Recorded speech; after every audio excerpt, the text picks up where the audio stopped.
Salut tout le monde, j'espère que vous allez bien. Moi ça va très bien. Voilà.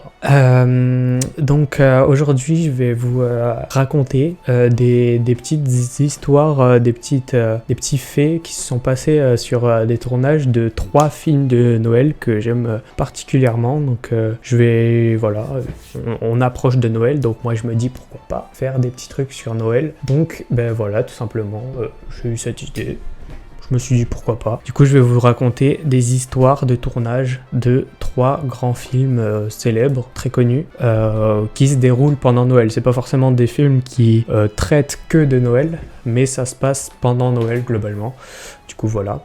Donc, le premier film que je vais aborder, c'est Maman, j'ai raté l'avion. Ça, c'est un film qui m'a beaucoup marqué parce que je l'aime vraiment, je l'aime particulièrement. Je trouve vraiment très drôle comme film. Et du coup, je vais vous raconter quelques histoires qui se sont passées pendant le tournage, tout simplement. Donc, tout d'abord, Chris Columbus, donc le réalisateur qui a aussi fait la saga Harry Potter, les films du coup, il a fait passer des castings à des centaines d'enfants, vraiment énormément d'enfants avant de trouver ce qui lui plaisait, alors que on lui avait déjà conseillé Macaulay Culkin, qui est l'acteur qu'on voit dans le film, qui joue le personnage principal, donc Kevin. Et on lui avait conseillé ce garçon, mais lui, il voulait choisir par lui-même. Du coup, il a fait passer des castings à des centaines d'enfants. Et juste quand Macaulay Culkin a fait son casting, il a eu juste besoin de faire une réplique. Et Chris Columbus a directement accroché et il a dit au scénariste que c'était ok. Donc ça, c'était la première, un petit peu pour introduire. C'était pas vraiment un fait de tournage, mais je trouvais ça intéressant d'introduire avec ça, que vraiment l'acteur joue vraiment bien, quoi. Donc ensuite, l'un des 2 brigands, Joe Pesci, il y a une scène dans le film, donc ça affiche quand je vous l'explique, mais à un moment, il mord la main de Kevin. Et en fait, il s'avère que c'était pas volontaire dans le film, c'était pas prévu à la base, enfin c'était prévu qu'il le morde, mais il a réellement mordu l'acteur. Et du coup, toutes les réactions de Kevin sont réelles, sont vraiment passées dans la vraie vie, parce que c'était pas du tout prévu à la base, il a vraiment mordu. Ça, c'est je trouve ça assez intéressant. Donc, le petit frère, Kieran Culkin, joue dans le film le petit frère du coup du réalisateur, et il incarne Fuller, donc le petit dernier de la famille, et il est aujourd'hui dans la série Succession, donc je connais pas personnellement, mais voilà, une petite info comme ça qui fait plaisir. Donc il a fait vraiment jouer son petit frère, je trouve ça assez drôle. Ensuite, alors il y a un moment où Daniel Stern, donc le deuxième voyou, pas celui de tout à l'heure, l'autre, il y a un moment où il fait une scène où il est avec une tarentule.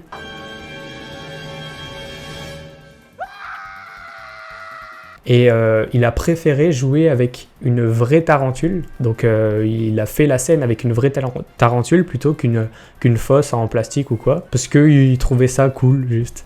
Vraiment, juste comme ça, il s'est dit pourquoi pas en vrai. Et du coup, pour respecter quand même la tarentule, il a essayé de faire le moins de prises possible. Et au final, du coup, dans le film, quand il y a la scène où il est avec la tarentule, c'est une vraie tarentule, contrairement aux autres passages avant où on la voit. Ah oui, et donc il y a plusieurs passages aussi où quand les brigands essayent de rentrer dans la maison, où ils se prennent des pièges, du coup, qui sont élaborés par Kevin. C'est un des moments assez comiques du film. Et donc il y a certains moments, donc par exemple quand il essaye de passer la tête à travers la chatière, il y a un moment où il s'est vraiment cogné très fort le nez, et où il a saigné du nez tellement il était impliqué dans son rôle, et il était peut-être un peu trop impliqué. Et donc aussi quand il marche sur les jouets, à un moment il marche sur des jouets qui sont là pour lui faire mal aux pieds. Il s'est aussi vraiment fait mal aux pieds parce qu'il n'avait pas mis de protection en fait. Il s'est dit non, en vrai ça va, c'est chill, c'est juste des petits jouets, et il s'est vraiment fait mal.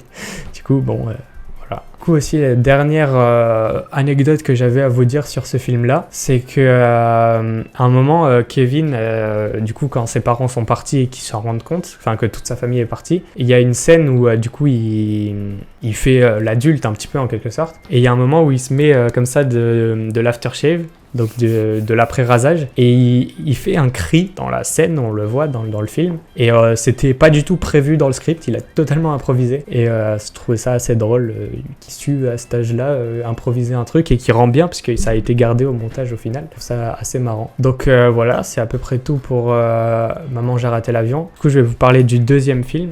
Donc ça c'est le deuxième film qui m'a aussi beaucoup marqué, qui traite pas directement de Noël, mais qui se passe à peu près tout le temps. Donc c'est Die Hard, qui à peu près tous les épisodes, à part le 3 il me semble, se passe au moment des fêtes de Noël, parce que c'est un petit peu un running gag dans la saga. C'est que ça se passe au moment de Noël, et c'est quand il veut rendre visite à sa famille, à chaque fois il se passe un truc qui fait qu'il est piégé ou ce genre de choses, et qui peut pas rejoindre sa famille tout simplement.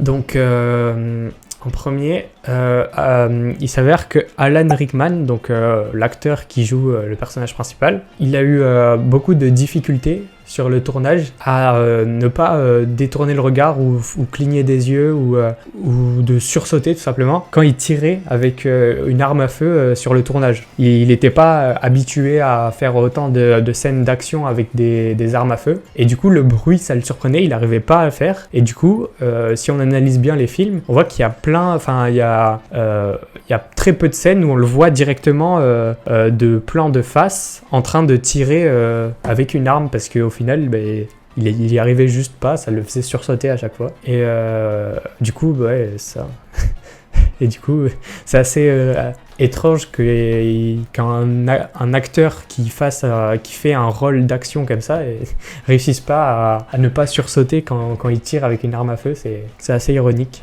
Aussi, il y a dans la plupart des films, notamment dans Le Piège de Cristal et dans Une journée en enfer surtout, c'est souvent des Allemands qui sont utilisés comme terroristes en fait dans le film, et donc pour pas offenser le public allemand dans la version allemande du film tout simplement, ils ont remplacé des Allemands par des Irlandais. Enfin ils ont pas remplacé les acteurs, mais ils ont remplacé les noms et la nationalité qui apparaît dans le film par des Irlandais au lieu des Allemands dans la version allemande, du coup pour pas que les Allemands s'offusquent du film. Parce que c'est vrai qu'ils sont souvent représentés négativement dans les films, et notamment dans Die Hard. Et du coup, voilà, c'est une des raisons pourquoi dans Une journée en enfer, donc c'est le 2 si je dis pas de bêtises, les Allemands sont en fait des Irlandais. Et donc un des méchants, qui s'appelle Hans Gruber, devient Jack Gruber du coup dans la version, pour pas de ressemblance avec un nom allemand ou ce genre de choses. Je trouvais ça assez drôle qu'ils aient pensé à ça. Ah oui aussi, l'immeuble Nakatomi, qui est l'immeuble de Die Hard 1, donc le piège de cristal, l'immeuble dans lequel ils sont enfermés et dans lequel il y a tous les attentats en fait, il y a la prise d'otages. C'est en réalité le siège international de 20th Century Fox à Los Angeles. Et du coup c'était une référence au studio qui a créé le film, et du coup voilà, ils l'ont fait dans leur siège directement. Ça a été tourné directement dans leur siège quoi, donc je trouvais ça assez marrant. Non, c'est pas dans 58 minutes pour vivre, donc c'est le Die Hard 2, celui qui se passe dans un aéroport.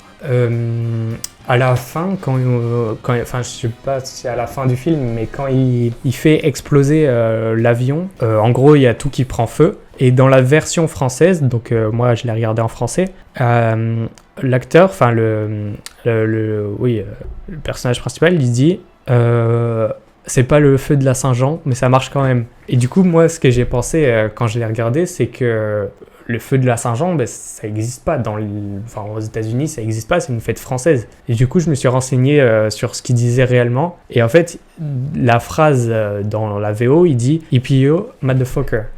Et du coup, ils l'ont changé, ils l'ont pas traduit directement en français parce que c'était trop trash, c'était un peu trop vulgaire. Et du coup, voilà, je trouvais ça assez marrant qu'ils aient utilisé une expression qui est purement française dans un film américain. Ça fait un contraste assez marrant.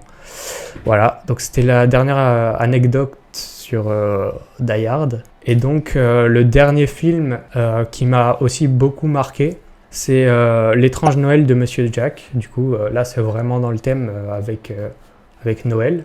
Et donc, j'ai fait un petit peu mes recherches aussi. Et je vais commencer par une anecdote que je trouve assez marrante et qui lui permet bien d'introduire, parce que c'est vraiment une introduction en fait.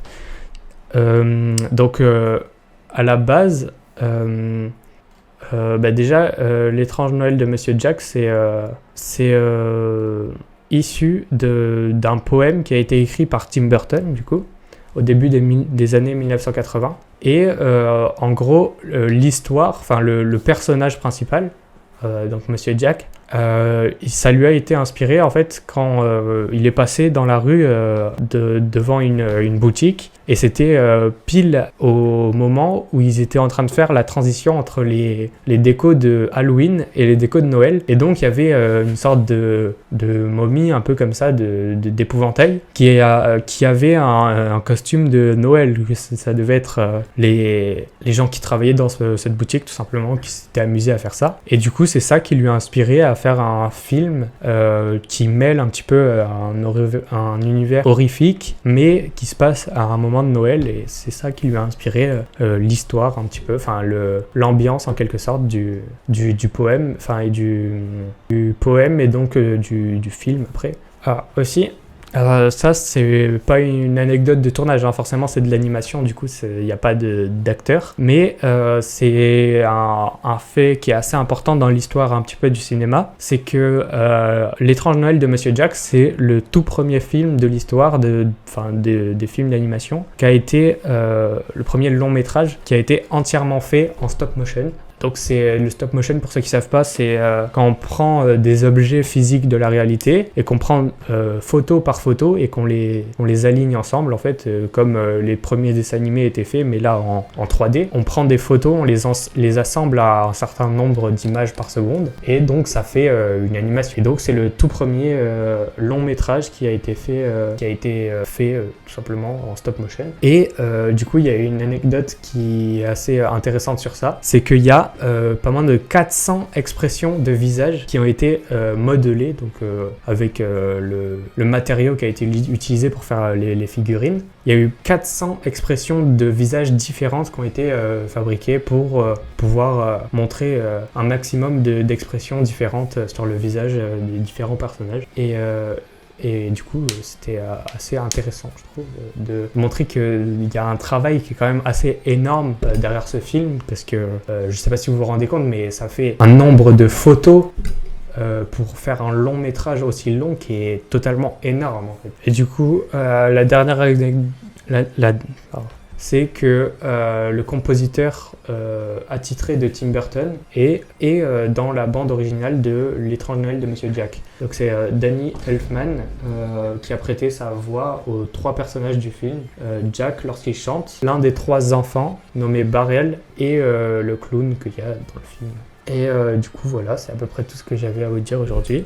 J'espère que la vidéo vous a plu. Si c'est le cas, n'hésitez pas à mettre votre plus gros pouce bleu, à vous abonner, ça fait vraiment plaisir. Si vous aimez ce genre de contenu, n'hésitez pas à me le dire, il n'y a pas de souci, je pourrais refaire ça avec grand plaisir. Je sais que mon cousin, c'est lui qui me l'a demandé, apprécie beaucoup le cinéma, donc si vous aussi vous aimez le cinéma, pas de souci, je pourrais faire d'autres vidéos comme ça sur des anecdotes de tournage ou autres, hein. Vous pouvez me demander ce que vous voulez.